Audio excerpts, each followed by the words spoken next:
আমার নাম নবরূপতলা পাত্র। আমি একটি আবৃত্তি করব। আবৃত্তি করছি কবিগুরু রবীন্দ্রনাথ ঠাকুরের লেখা ছোট বড় কবিতাটি। এখনো তো বড় হইনি আমি, ছোট আছি ছেলে মানুষ বলে। দাদার চেয়ে অনেক মস্ত হব, বড় হয়ে দাবার মতো হলে। দাদা তখন পড়তে যদি না চায়, পাখির ছানা পুষে কেবল খাঁচায়। তখন তাকে এমনি বকে দেব, বলবো তুমি চুপটি করে পড়ো, বলবো তুমি ভারী দুষ্টু ছেলে। যখন হব বাবার মতো বড়, তখন নিয়ে দাদার খাঁচাখানা ভালো ভালো পুষবো পাখির ছানা। 10:30 যখন যাবে বেজে, নাবার জন্য করব না তো তারা। ছাতে একটা ঘাড়ে করে নিয়ে চটি পায়ে বেরিয়ে আসবো পাড়া। গুরুমশাই দাওয়া এলে পরে চৌকি এনে দিতে বলবো ঘরে। তিনি যদি বলেন সেলেট কথা দেরি হচ্ছে, বসে পড়া করো, আমি বলবো খোকা তো আর নেই, হয়েছি যে বাবার মতো বড়। দেখ গুরুমশাই শুনে তখন কবে, বাবু মশাই আসি এখন তবে।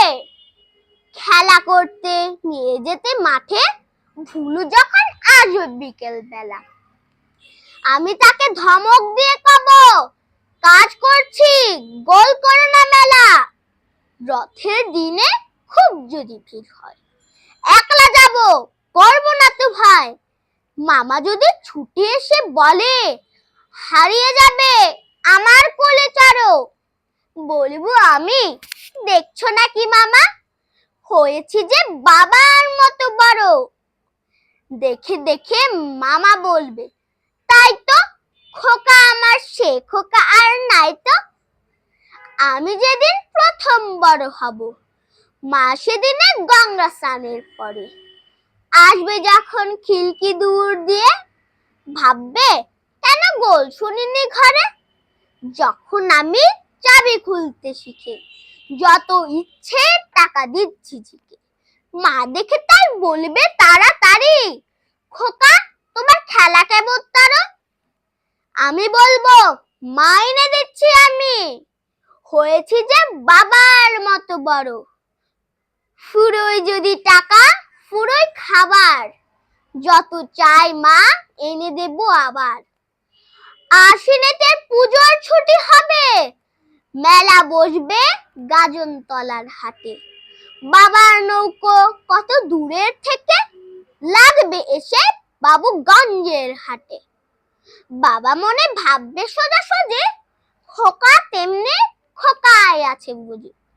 ছোট ছোট রঙিন জামা জুতো কিনে এনে বলবে আমায় পরো, আমি বলবো দাদা পড়ো কেসে, আমি এখন তোমার মতো বড়। দেখছো না কি ছোট মাপ জামা, পড়তে গেলে 8 হবে যে আমার। ধন্যবাদ।